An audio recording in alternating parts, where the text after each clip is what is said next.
Hello guys! Kamusta po kayong lahat? For today's video ay magpapakita ko sa inyo ang aking luto at saka parang bibingka. Ayan, so ito yung guys. Ayan. Ayan, so ito yung tapos ito yung bibingka. Ayan, ganyan. Tapos meron pa dito guys.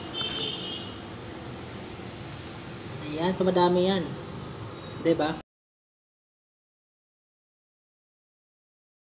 In-steam ko lang siya guys. Parehas lang sila na mixture. So in-steam ko lang siya. Since parehas lang sila na mixture, bali inano ko lang.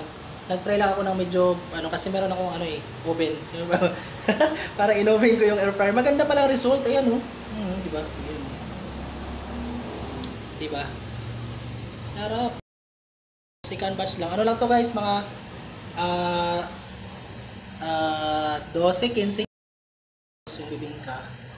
Meron ako ditong 4. Kinain ko yung isa binigay ko kay Jana Joy, bukas kay Ate Roda naman. Tapos yung the rest bukas. Ayan. So gumawa pa ako dito guys ng gumawa pa ako dito ng isa pa. Ayan. Ayan. So ito yung in-slice ko na to guys. In-slice ko na siya. Ayan, ganyan. Ito, in-slice ko na siya. Sarap guys, parang chipon. Feeling lang na may oven, no? Pero wala naman air fryer lang pala. Pero effective, di ba? O, tinan mo naman, lanera. O, tinan mo naman, o. Itong luto yan guys, o, di ba? Yan siya kalaki, di ba? Ito kalaki. Di ba? Di ba? Sarap, di ba? Kaya mas maganda kapag ka nagluluto sa bahay. Kasi pag bumili ka sa sa palengke, o kaya sa simbahan, banda, marami nagbibenta naman, nakakatakam. Pero mas maganda kasi magluto, mas worth it, mas masasatisfy mo talaga. Satisfy mo talaga yung dito yung cravings mo, di ba? Parang ganun. Ito hanggang bukas pa to guys, after ka maglaba, after magsimba yan. Pwede meron tayo magkape-kape, di ba? Meron tayo makakain, di ba? Ito, wow. So, dalawa siya. Di ba? Yan. Ayan, 'di ba ang sarap, 'di ba? Thank you for watching, guys. Maraming salamat. Ay gagawa tayo ulit, order lang kayo. Wala na lang 'to, kalingawan lang ba? Sa Bisaya ba? Kalingawan lang siya kay wala na may trabaho sa bahay, pagbuli. Amo na, maura ni. Luto-luto lang, bili lang ako ng harina, bibili lang ako ng itlog, butter, sugar, margarine, ganyan. So, yun lang, luto-luto lang. Tansya-tansya lang, guys.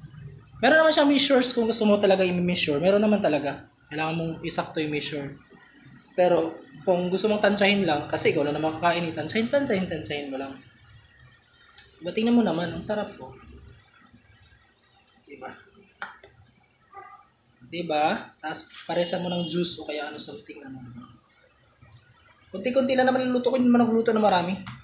Kasi pagka nagluto ka ng marami, di mo na naman sayang din naman, diba?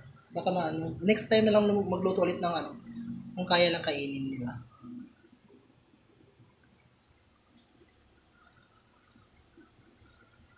Bisita kayo guys, bahay. Kapag lutuan ko kayo.